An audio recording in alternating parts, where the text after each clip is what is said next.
Now we come to 16, chapter 16, Kassapa Sangyutta. Discourses concerned with Venerable Kassapa, the ascetic Arahant. 16.1, Savati. The Buddha said, monks, this Kassapa is content with any kind of robe, and he speaks in praise of contentment with any kind of robe, and he does not engage in a wrong search in what is improper for the sake of a robe. If he does not get a robe, he is not agitated, and if he gets one, he uses it without being tied to it, uninfatuated with it, not blindly absorbed in it, seeing the danger in it, understanding the escape. Monks, this Kassapa is content with any kind of alms food, with any kind of lodging, with any kind of medicines. If he gets them, he uses them without being tied to them, uninfatuated with them, not blindly absorbed in them, seeing the danger in them, understanding the escape. Stop here for a moment. Here the Buddha is talking about the four requisites, the four essentials of a monk. Is the robe, food, lodging, and medicines. So the Buddha says, Kassapa, if he gets them, okay. If he doesn't get them, also okay. Therefore, monks, you should train yourselves thus. We will be content with any kind of robe, and we will speak in praise of contentment with any kind of robe, and we will not engage in a wrong search in what is improper for the sake of a robe. If we do not get a robe, we will not be agitated, and if we get one, we will use it without being tied to it, uninfatuated with it, not blindly absorbed in it, seeing the danger in it, understanding the escape. Similarly, we will be content with any kind of alms, food, lodging, medicines, etc. Monks, I will exhort you by the example of Kassapa, or one who is similar to Kassapa. Being exhorted, you should practice accordingly. It's the end of the sutta. So here, the Buddha has a lot of respect for Kassapa and holds him as a standard and the model for other monks, and asking other monks to follow him, to practice contentment like him. 16.2. On one occasion, the Venerable Kassapa and the Venerable Sariputta were dwelling at Varanasi in the deer park at Isipatana. Then in the evening, the Venerable Sariputta emerged from seclusion and approached the Venerable Kassapa. He exchanged greetings with the Venerable Kassapa, and when they had concluded their greetings and cordial talk, he sat down to one side. Stop here for a moment. You see, during the Buddha's days, the monks, in the morning they go on alms round. After alms round, they come back and they eat their food. Sometimes either they live together or they live close to each other. And after they have eaten their food, if there's any remainder, they will leave it for others in case the others did not get enough food to eat.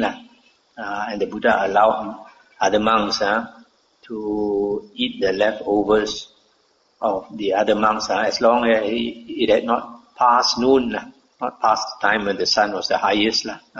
Then after eating the food, the monks will go and find a quiet place to meditate for the rest of the day until the sun sets.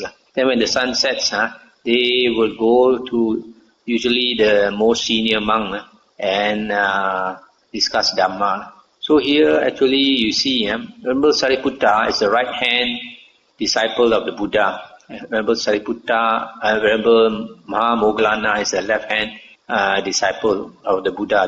These two sit next to the Buddha. But actually they were not the most senior. There were already more than 1,000 disciples of the Buddha, more than 1,000 arahants before Venerable Sariputta and Moggallana came. And but here you see, Venerable Sariputta in the evening he went to look for Venerable Kassapa. It was not the other way around. So even though he was considered like the Tasasyong, the eldest disciple, and yet he went to look for Kassapa because for two reasons. One is probably Kassapa was more senior to him, became a disciple of the Buddha before him. Secondly, Kassapa was most probably much older than him. Venerable Kassapa was even older than the Buddha. So, and also because Venerable Kassapa was such an ascetic monk, so strict, that all the monks respected him. So Venerable Sariputta also out of respect went to see him. Venerable Sariputta said, "Friend, is avuso. It is said that one who is not ardent and who is unafraid of wrongdoing is incapable of enlightenment, incapable of nibbana, incapable of achieving the unsurpassed security from bondage. But one who is ardent and afraid of wrongdoing is capable of enlightenment, capable of nibbana, capable of achieving the unsurpassed security from bondage. In what way is this so, friend?"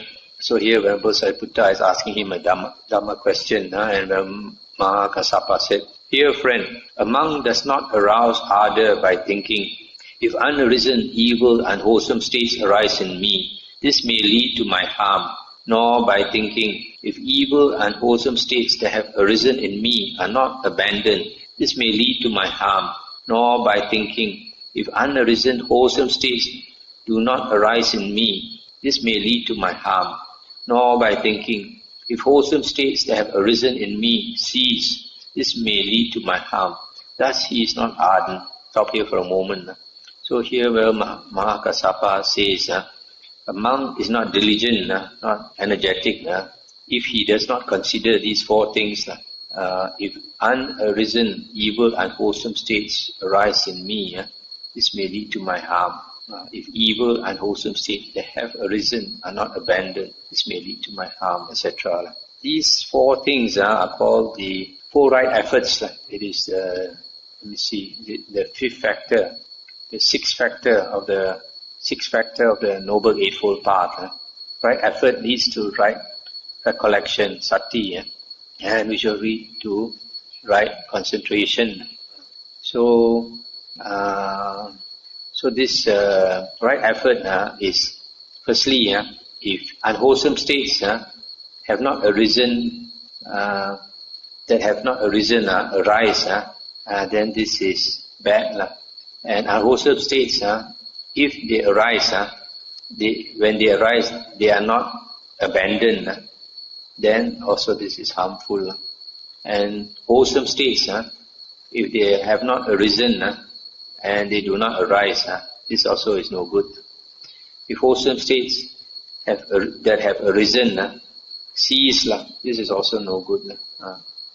And how, friend, is he unafraid of wrongdoing? Here, friend, a monk does not become afraid at the thought, "If unarisen, evil, wholesome states arise in me, this may lead to my harm." Or if evil, unwholesome states that have arisen in me are not abandoned, this may lead to my harm, etc.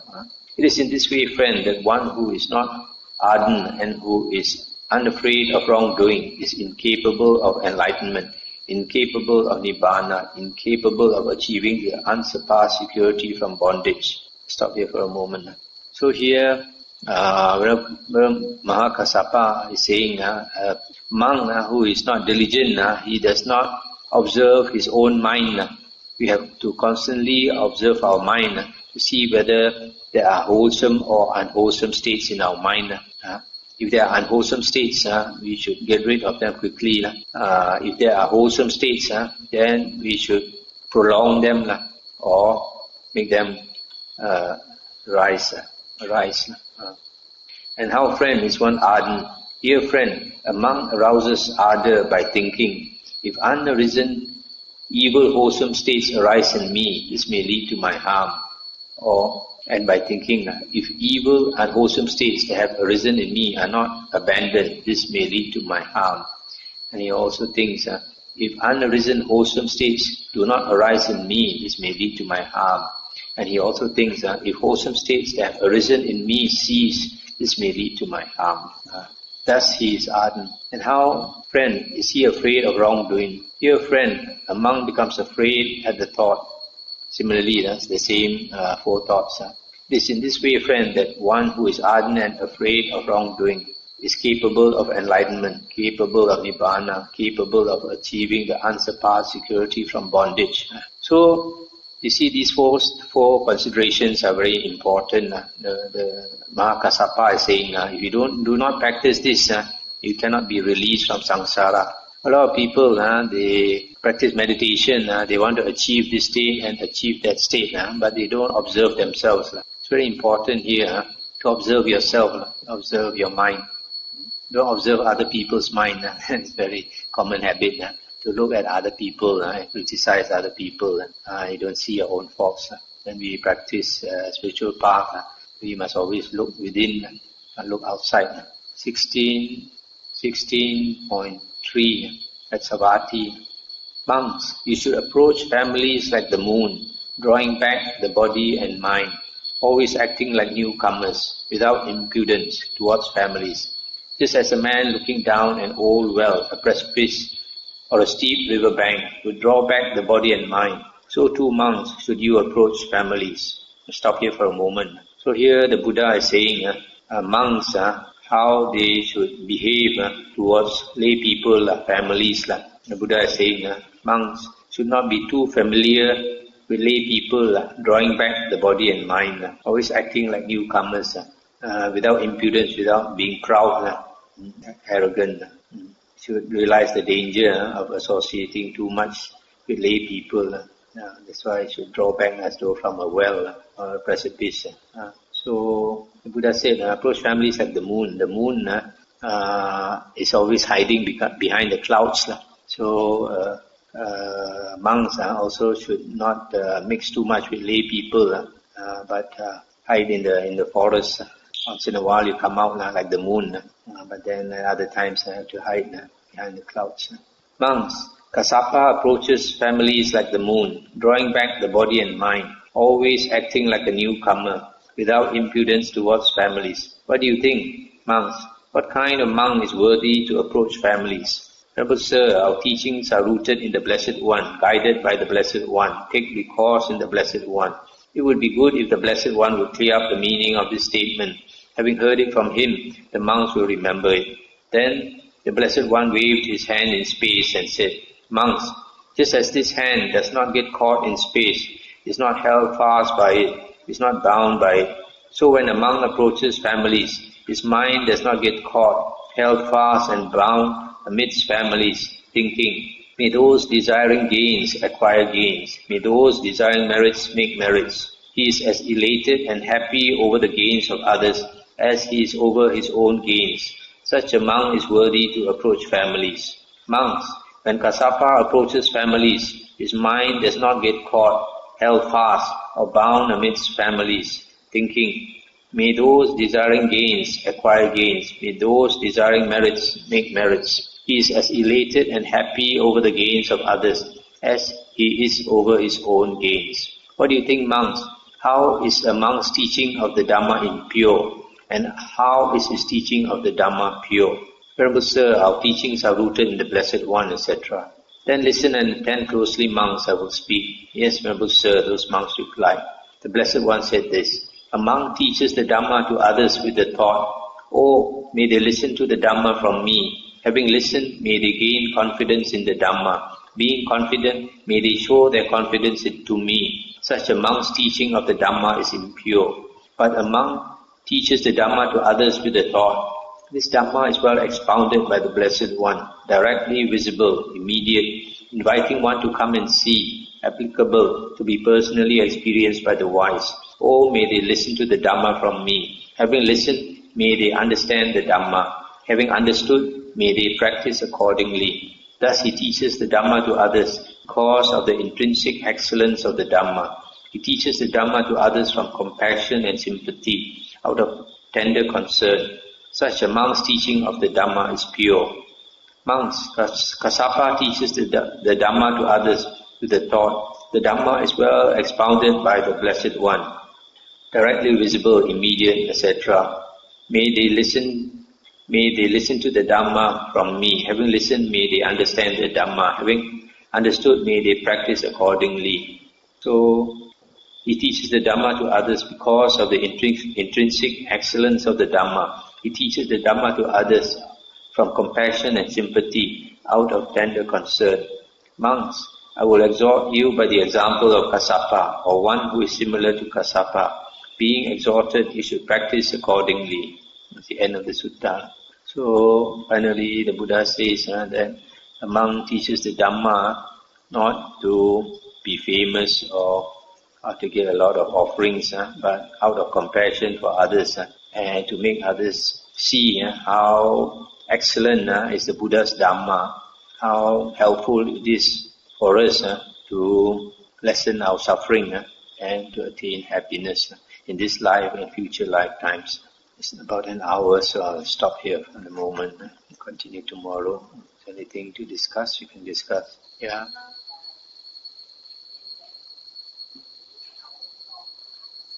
Yeah.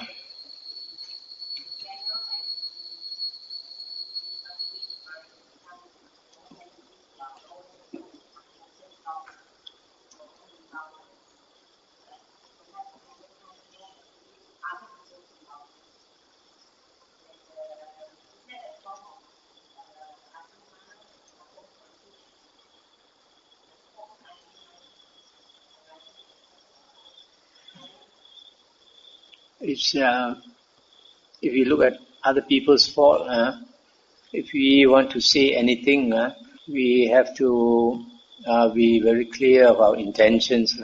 If our intentions are to help the other person, it's okay. It's okay if we speak to help the other person. A lot of people, they don't see their faults.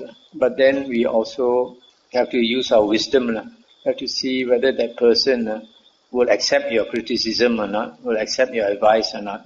If that person will not accept, and it is not worthwhile to speak to him. Buddha says when we speak, the speech should have a few qualities. Good speech. One is it should be truthful. Other one, it should be motivated by kindness or compassion. Then we should speak gently, and we should speak at the right time. And we should speak words that are beneficial. These are the qualities of good speech. So when we try to advise somebody also, we try to see, to speak that way. And if we are criticized by others, it is good to examine ourselves and see whether it is true or not. If somebody does criticize us, even if it is not 100% true, there should be a little truth in it. But the problem is if we don't learn the Dhamma, for most ordinary people, when they get criticism, they flare up in a rage. A lot of people will not accept criticism. So that is the worldling, the putujana, the ordinary man in the street. Person who's walking the spiritual path should be different. If we criticize, actually it is good for us. Sometimes, just like medicine, medicine is bitter to the taste. But it is good for us. So in the same way, sometimes words of criticism, we don't like to listen, but it's good for us because we will improve much faster if people criticize us. So the Buddha says in the suttas, if you have a teacher who is willing to point out your faults, you should not run away from him. You should stay with him for the rest of your life. Hard to find a teacher who's bothered to look to pinpoint your faults. But very often, the teacher does not do it because the disciple will not listen.